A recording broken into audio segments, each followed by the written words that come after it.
जय माताजी मित्रों, सीखो गुजराती चेनल में तमारा बधाનું हार्दिक स्वागत है। आज આપણે વિડીયોમાં જોવાના છીએ કે રેશન કાર્ડ ડાઉનલોડ કઈ રીતે કરવું। તમારા મોબાઈલમાંથી છે તો કે તમે સરળતાથી રેશન કાર્ડ ડાઉનલોડ કરી શકો છો। તો તેના માટે છે તો કે તમારું એકાઉન્ટ ડિજીલોકરમાં બનેલું હોવું જોઈએ। જો તમારું એકાઉન્ટ ડિજીલોકરમાં બનેલું હશે તો તમે સરળતાથી રેશન કાર્ડ ડાઉનલોડ કરી શકશો। તો સૌપ્રથમ છે આપણે કોઈ પણ બ્રાઉઝર ઓપન કરી લેવાનું છે। ત્યાર પછી અહીંયા આપણે ટાઈપ કરવાનું છે ડિજીલોકર। ત્યાર પછી અહીંયા આપણે પહેલી વેબસાઇટ પર ક્લિક કરી દેવાનું છે।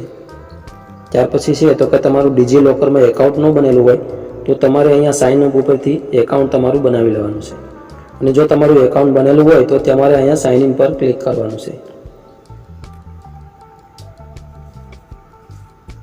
ત્યાર પછી છે તો કે તમારા મોબાઈલ નંબર નાખીને તમારે આમાં લોગિન કરી લેવાનું છે।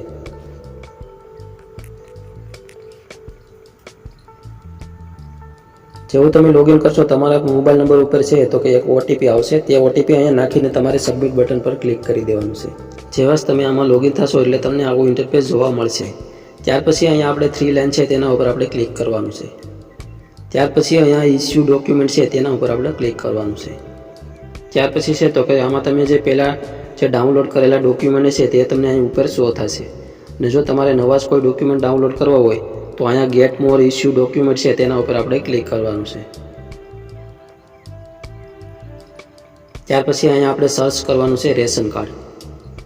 જેવું તમે રેશન કાર્ડ સર્ચ કરશો ત્યાર પછી છે તો કે આપણે ગુજરાત ગવર્મેન્ટ આવી જાય તેના ઉપર આપણે ક્લિક કરવાનું છે। ત્યાર પછી અહીંયા છે રેશન કાર્ડ તેના ઉપર આપણે ક્લિક કરવાનું છે। ત્યાર પછી છે તો કે તમારે અહીંયા પહેલાં રેશન કાર્ડ નાખી દેવાના છે અને પછી તમારો આધાર કાર્ડ અહીંયા નાખી દેવાનું છે। રેશન કાર્ડ નંબર નખાઈ જાય પછી અહીંયા આપણે નીચે આધાર કાર્ડ નંબર નાખી દેવાનો છે। ત્યાર પછી અહીંયા બે ડિટેલ નખાઈ જાય પછી આપણે ગેટ ડોક્યુમેન્ટ ઉપર ક્લિક કરવાનું છે। ત્યાર પછી છે તો કે અહીંયા આપણે બેક આવી જવાનું છે।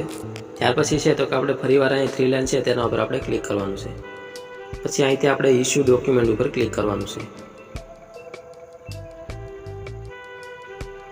એટલે છે તો કે તમારા ઇશ્યુ ડોક્યુમેન્ટમાં છે તો કે અહીંયા નીચે તમને રેશન કાર્ડ જોવા મળી જશે। ત્યાર પછી છે તો કે અહીંયા ડાઉનલોડનું ઓપ્શન છે તેના ઉપર આપણે ક્લિક કરવાનું છે। ત્યાર પછી છે તો કે તમારું ડોક્યુમેન્ટ ડાઉનલોડ થઈ જશે। ડાઉનલોડ ઉપર ક્લિક કરીને પછી અહીંયા આપણે પીડીએફ ઉપર ક્લિક કરવાનું છે। પછી અહીંયા આપણે ડાઉનલોડ ફાઇલ ઉપર ક્લિક કરી દેવાનું છે। જેવું તમે કરશો એટલે તમારું છે તો કે રેશન કાર્ડ છે ડાઉનલોડ થઈ જશે। તો આવી જ રીતે તમે સરળતાથી રેશન કાર્ડ ડાઉનલોડ કરી શકો છો। આવા જ વિડીયો જોવા માટે તમે અમારી ચેનલને સબસ્ક્રાઈબ કરી લેજો। ધન્યવાદ।